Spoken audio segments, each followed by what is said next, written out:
Kingdom of the planet of the eps. ఇది Hollywood movie అయినప్పటికీ ఈ ఫ్రాంచైజీకి తెలుగులోనూ అభిమానులు ఉన్నారు.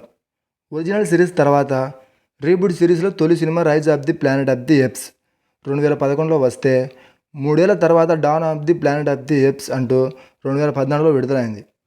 ఆ తర్వాత war of the planet of the apes 2017లో ప్రేక్షకుల ముందుకు వచ్చింది. ఇప్పుడు kingdom of the planet of the apes అంటూ 4వ సినిమాను విడుదల చేశారు. ఈ సినిమా ఎలా ఉందో ఇప్పుడు తెలుసుకుందాం.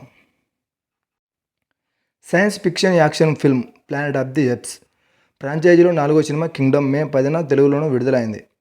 మానవులపై తిరుగుబాటుకు నాయకత్వం వహించిన చింపాంజీ సీజర్ను చంపిన 300 సంవత్సరాల పురాణ యుద్ధం తర్వాత kingdom of the planet of the ఎప్స్గా పిలువబడింది. ఆహార గొలుసులో కోతులు అగ్రభాగాన ఉంటాయి.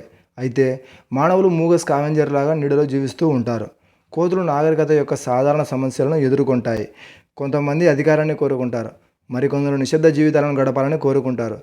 సీజర్ మరణించిన కొన్ని తరాల తర్వాత ప్లానెట్ మీద మానవ జాతి సంఖ్య క్రమంగా తగ్గుతుంది. ప్లానెట్ అంతా కోతులే ఉంటాయి. కొండలో వానర సమూహం స్వేచ్ఛగా జీవిస్తూ ఉంటుంది. తమతో పాటు గరుడ పక్షులను పెంచుకోవడం వాటికి అలవాటు. ఒకరోజు ఆ వానర సమూహంపై ప్రోక్సిమస్ సీజర్ తన సైన్యంతో దాడి చేస్తాడు. వాటిని బందీలుగా చేసుకుని వెళతాడు. అయితే దాడిలో తప్పించుకున్న నోవా తన జాతిని కాపాడుకోవడానికి బయలుదేరుతుంది. ఆ ప్రయాణంలో రాకా పరిచయం అవుతాడు. నోవా తన జాతిని కాపాడుకున్నాడా లేదా? రాకా ఎవరు? మానవులు నిర్మించిన బంపర్ డోర్ ఓపెన్ చేయాలని ప్రోక్సిమస్ సీజర్ ఎందుకు ప్రయత్నించాడు? చివరకు ఏమైంది అనేది సినిమా. ప్రతి ఫేమ్లో గ్రాండ్ విజువల్స్. ఈ సిరీస్ విజయానికి ఆ విజువల్స్ అండ్ గ్రాండియర్ ఒక్కటే కారణం కాదు. వానర సమూహానికి మనుషులకు మధ్య జరిగే సన్నివేశాలు, ఆ భావోద్వేగాలు ప్రేక్షకులను ఉద్వేగానికి ఉత్కంఠకు గురి చేశాయి. సినిమాలో తర్వాత ఏం జరుగుతుందనే ఆసక్తితో పాటు ఆ తెరపై జరుగుతున్న దృశ్యాలను కళ్ళప్పగించి చూసేలా చేశాయి. ప్లానెట్ ఆఫ్ ది ఎప్స్ ఫ్రాంచైజీలో సీజర్ పాత్రతో సహా ఓ సరికొత్త ప్రపంచాన్ని ఫిల్మ్ మేకర్స్ సృష్టించారు. కానీ సీజర్ పాత్రను, ఆ ప్రపంచాన్ని కింగ్డమ్లో సరైన రీతిలో వాడుకోవడంలో విఫలమయ్యారు.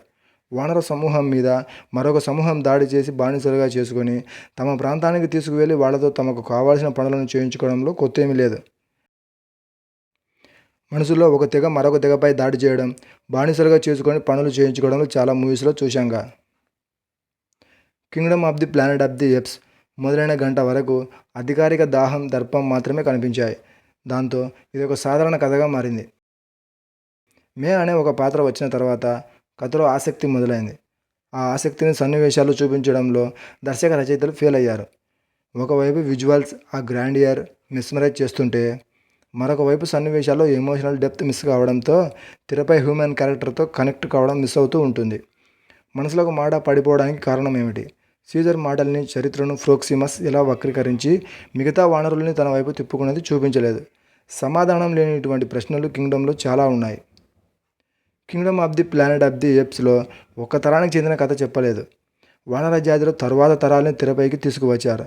ఈ క్రమంలో ప్రతి ప్రాణి యొక్క పరిణామ క్రమాన్ని, వారసత్వాన్ని ఎలా కొనసాగిస్తుందనేది చెప్పాల్సిన అవసరం ఉంటుంది. అయితే సినిమాలో కేవలం చరిత్రను ఒక ఎఫ్ ఎలా మార్చింది, మరొక ఎఫ్ ఓ మనిషి తన జాతిని కాపాడుకోవడం కోసం ఎలా పోరాడింది అనేది మాత్రమే చూపించారు. ఇలాంటి మరిన్ని వీడియోస్ కోసం మన ఛానల్ని సబ్స్క్రైబ్ చేసుకోండి.